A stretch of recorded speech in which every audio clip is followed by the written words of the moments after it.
22 years ago, at the age of 30, Sapolsky's landmark research earned him the MacArthur Foundation's Genius Fellowship. His early work, measuring stress hormones from extracted blood, led to two remarkable discoveries. A baboon's rank determined the level of stress hormone in his system. So if you're a dominant male, you can expect your stress hormones to be low.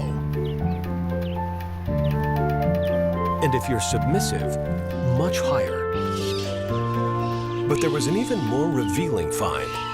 In Sapolsky's sample, low rankers, the have-nots, had increased heart rates and higher blood pressure. This was the first time anyone had linked stress to the deteriorating health of a primate in the wild.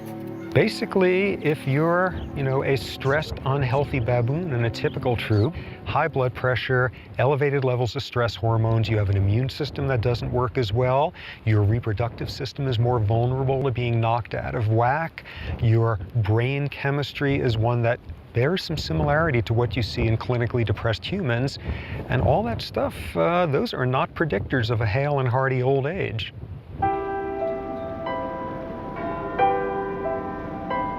Could this also be true for that other primate? As Robert Sapolsky was monitoring stress in baboons, Professor Sir Michael Marmot was leading a study in Great Britain that tracked the health of more than 28,000 people over the course of 40 years.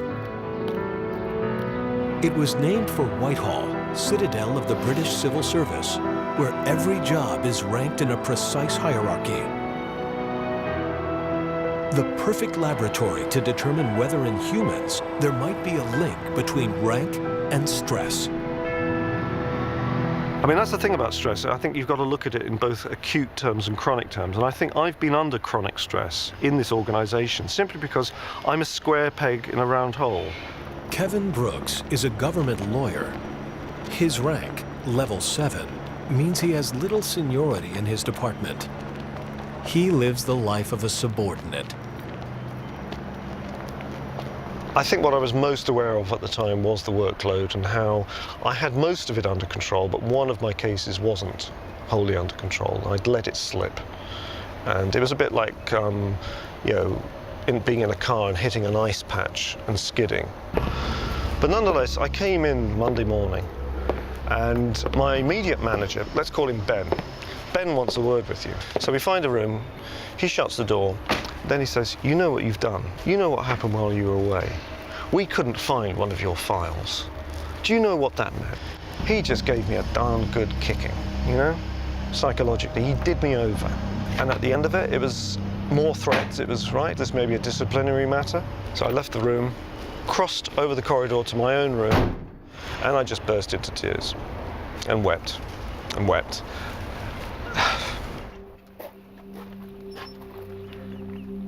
Sarah Woodall also works for the government. Unlike Kevin, she is a senior civil servant.